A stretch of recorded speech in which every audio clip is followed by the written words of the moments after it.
साध संगत जी, प्रेम से कहना धन निरंकार जी। एक नई साखी के साथ स्वागत है आप सभी का आपके ही अपने चैनल पर।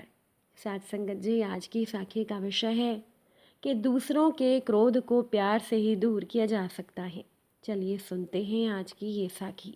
साध संगत जी, सरकारी कार्यालय में एक लंबी लाइन लगी हुई थी। खिड़की पर जो क्लर्क बैठा हुआ था वो तलख मिजाज का था और सभी से ही वो तेज स्वर में बात कर रहा था।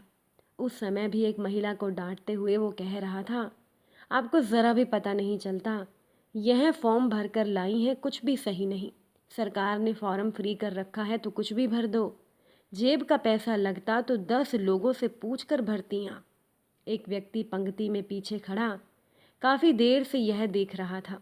वह पंक्ति से बाहर निकलकर पीछे के रास्ते से उस क्लर्क के पास जाकर खड़ा हो गया और वहीं रखे मटके से पानी का एक गिलास भरकर उस क्लर्क की तरफ बढ़ा दिया।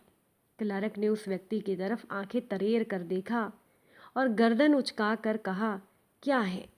उस व्यक्ति ने कहा, सर काफ़ी देर से आप बोल रही हैं, गला सूख गया होगा आपका, पानी पी लीजिए। क्लर्क ने पानी का गिलास हाथों में ले लिया और उसकी तरफ ऐसे देखा जैसे किसी दूसरे ग्रह के प्राणी को देख लिया हो और कहा, जानते हो मैं कड़वा सच बोलता हूँ, इसीलिए सब नाराज रहते हैं। चपड़ासी तक मुझे पानी नहीं पिलाता। वह व्यक्ति मुस्कुरा दिया और फिर पंक्ति में अपने स्थान पर जाकर खड़ा हो गया। अब उस क्लर्क का मिजाज बदल चुका था। काफ़ी शांत मन से उसने सभी से बात की और सबको अच्छे से सेवाएं देनी शुरू कर दी। शाम को उस व्यक्ति के पास एक फ़ोन आया, दूसरी तरफ वही क्लर्क था। उसने कहा, भाई साहब आपका नंबर मैंने आपके फॉर्म से लिया था, शुक्रिया अदा करने के लिए फ़ोन किया है। मेरी माँ और पत्नी में बिल्कुल नहीं बनती। आज भी जब मैं घर पहुँचा तो दोनों लड़ रही थीं, लेकिन आपका गुरु मंत्र काम आ गया। वह व्यक्ति चौंका और कहा, गुरु मंत्र? तब क्लर्क ने कहा, जी हाँ, मैंने एक गिलास पानी अपनी माँ को दिया और दूसरा अपनी पत्नी को, और ये कहा कि गला सूख रहा होगा, पानी पी लो। बस तभी से हम तीनों हंसते खेलते बातें कर रहे हैं। अब भाई साहब, आज खाने पर आप हमारे घर आ जाइए। उस व्यक्ति ने क्लर्क को कहा, जी लेकिन खाने पर क्यों? क्लर्क ने भर्राए हुए स्वर में जवाब दिया, गुरु माना है तो इतनी दक्षिणा तो बनेगी ना आपकी। और ये भी मैं जानना चाहता हूँ कि एक गिलास पानी में इतना जादू है तो खाने में कितना होगा। साथ संगत जी, दूसरों के क्रोध को प्यार से ही दूर किया जा सकता है। कभी कभी हमारे छोटे से प्यार भरे बर्ताव से दूसरे इंसान में इतना बड़ा बदलाव हो जाता है और प्यार भरे रिश्तों की एकाएक शुरुआत होने लगती है, जिससे कि घर और कार्यस्थल पर मन को सुकून मिलता है।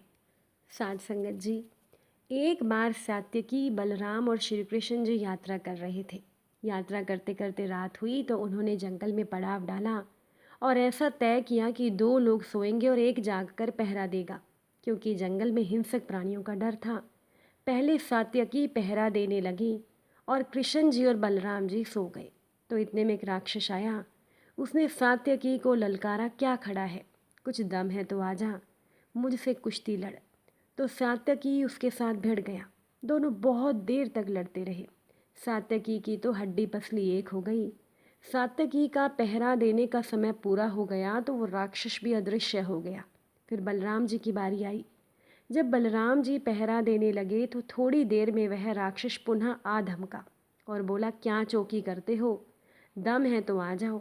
बलराम जी और राक्षस में कुश्ती चल पड़ी। ऐसी कुश्ती चली कि बलराम जी की रग रग दुखने लगी। श्री कृष्ण जी का पहरा देने का समय आया तो वह राक्षस फिर से अदृश्य हो गया। बलराम जी अब श्री कृष्ण जी को कैसे बताते कि मैं कुश्ती हार कर बैठा हूँ।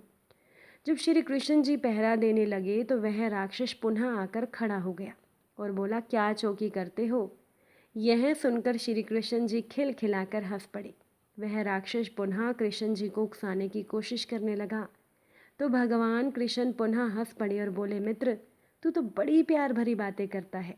राक्षस कहने लगा, कैसी प्यार भरी बातें, तू डरपोक है। श्री कृष्ण जी ने कहा, यह तो तू भीतर से नहीं बोल रहा, ऊपर ऊपर से बोल रहा है, ये हम जानते हैं। जब राक्षस ने सात्यकी एवं बलराम जी को ललकारा था तो दोनों क्रोधित हो उठे थे और राक्षस भी बड़ा हो गया था। अतः उससे भिड़ते भिड़ते दोनों थक कर चूर हो गए। लेकिन जब उसने श्री कृष्ण जी को ललकारा तो वो हंस पड़े और हंसते हंसते जवाब देने लगे तो वो राक्षस छोटा होने लगा। राक्षस ज्यों ज्यों भगवान को उकसाने की बात करता त्यों त्यों भगवान कृष्ण सुनी अनसुनी करके उस पर प्यार की निगाह डालकर हंस देते। ऐसा करते करते जब वो राक्षस एकदम नन्हा हो गया तो भगवान कृष्ण ने उसे अपने पीताम्बर में बांध लिया। सुबह उठकर जब तीनों आगे की यात्रा के लिए चले तो सात्यकी ने भगवान कृष्ण के पीताम्बर में कुछ बंधा हुआ देखकर पूछा, ये क्या है? श्री कृष्ण जी ने कहा कि जिसने तुम्हारा ऐसा बुरा हाल कर दिया वही राक्षस है ये। ऐसा कहकर भगवान कृष्ण ने पीताम्बर की गांठ खोली तो वह नन्हा सा राक्षस निकला। सात्यकी कहने लगा कि रात को जो राक्षस आया था वो तो बहुत बड़ा था, विशालकाय था, ये इतना छोटा कैसे हो गया? तब श्री कृष्ण जी ने कहा कि ये क्रोध रूपी राक्षस है।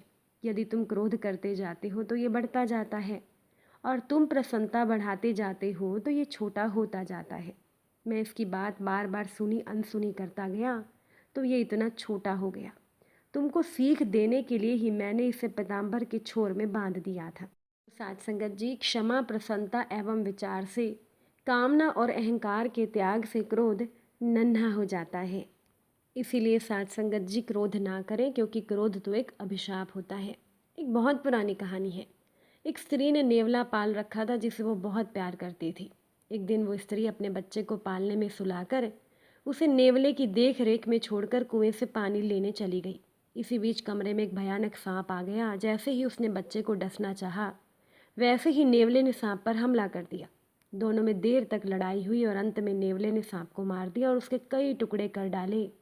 इस लड़ाई में नेवला भी बुरी तरह घायल हो गया। जब वो महिला पानी भरकर लौटी और उसने नेवले को ऐसी हालत में देखा तब उसने सोचा कि नेवले ने उसके बच्चे को मार दिया है।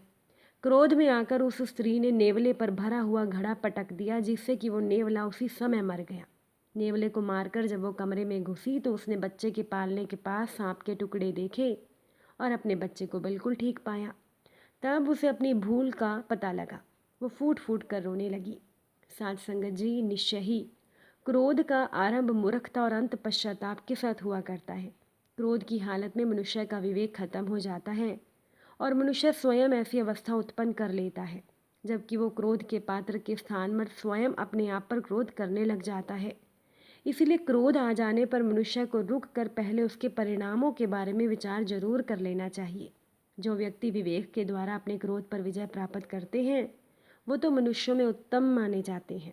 साथ संगत जी, अगर आज की ये साखी आपको अच्छी लगी हो, वीडियो को लाइक शेयर ज़रूर कीजिएगा। आप सभी से फिर मुलाकात होगी नई साखी और नए विचारों के साथ। साथ संगत जी, प्यार से कहना, धन निरंकार जी।